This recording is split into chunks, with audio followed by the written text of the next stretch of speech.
Hello guys! Magandang araw sa inyong lahat, and for today's video, ito nga ang video ko nung nakaraang linggo pa guys, nung January 1. So ayan nga, pinagsama-sama ko na lang to guys kasi alam ko dapat i-vlog talaga namin is yung tungkol sa GCash nga. So kinita namin last December.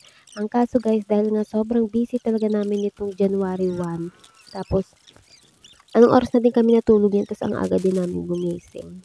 Tapos ayun nga guys, basta ang busy talaga ng January 1, ang dami naming ginawa. So itong araw na to, ayun nga guys, pagkagising nga namin is nagre-restock ako dyan guys, kasi nga ang daming nawala na display sa aming mga paninda.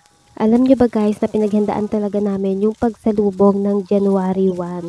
So before pa lang is nag-stock na talaga kami ng 10 case ng Red Horse na 500 ml, tapos yung Mucho na 5 case guys, tapos nag-stock din kami ng Sunmig Light, tapos Pilsen, at saka Sunmig Apple guys, kasi sobrang benta din talaga sa amin ng Sunmig Apple pag ordinary day.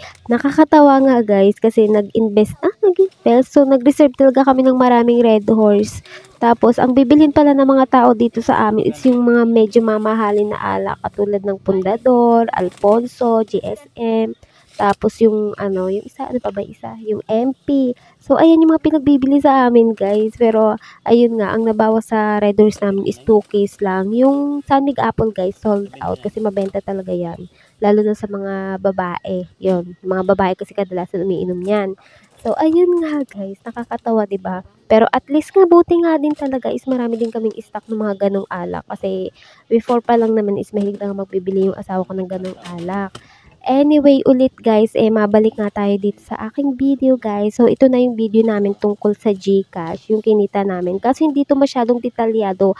Unlike before, kasi nga, open kasi kami nito guys. Umaga nga to ng January 1 dahil sobrang busy nga namin nung pagsalubong ng January, 'di ba?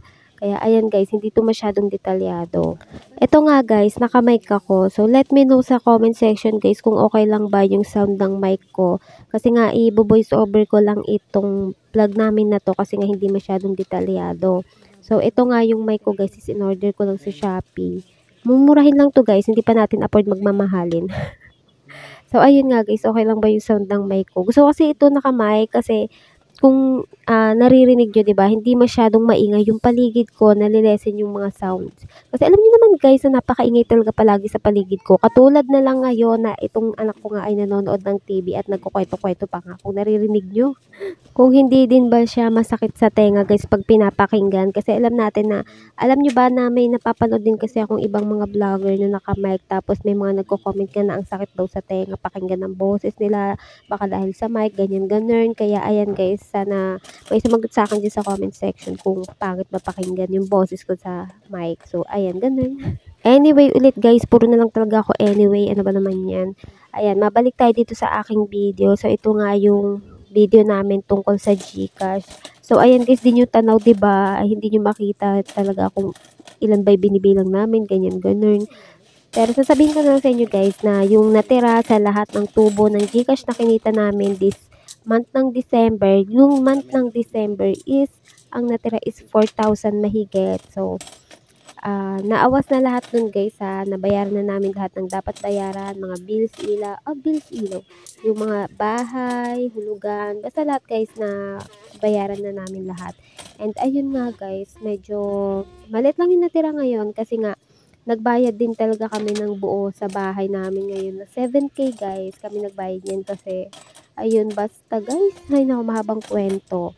Basta ayun, malaki-laki yung mga binayaran namin ngayon. Umabot din siguro ng 11K mahigit.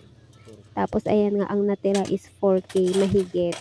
Sa ngayon guys, nitong January guys. So 9 na today, naka 1K na din kami mahigit. Pero medyo pansin namin na medyo mabagal ngayon kasi guys, meron kami nawalang customer na sa asawa ko yon. Kaya ayun guys, medyo hihina yung GCash namin ngayong month.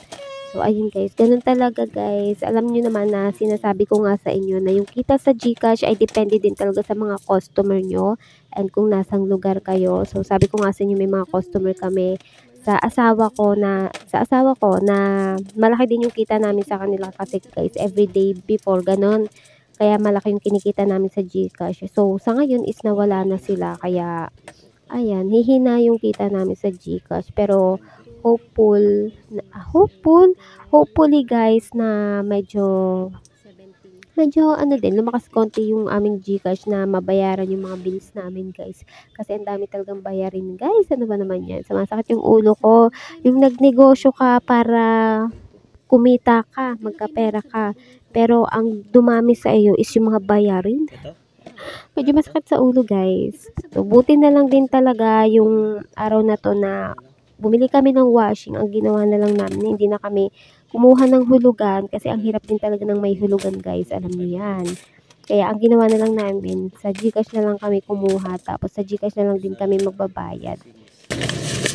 May pambili na ako ng washing machine. Utang tayo din sa GCash ng pabili ng washing tapos bayad-bayaran natin. Ilista mo kung bagkano yung ano. Lawag na. Tsaka na wala naman tayong pera. Isa-isa lang. Dami mong gustong bilhin. Pinarinig ko lang sa inyo guys yung usapan namin ditong mag-asawa kasi tawang-tawa talaga ako sa asawa ko niyan guys. Ang dami pa namang gustong bilhin. Naka-budget nga lang yung pera namin this year kasi nga wala pa sa kalahati nung sa nakuha niya nung last year. Ayun nga guys, ikinukwenta na nga namin before pa.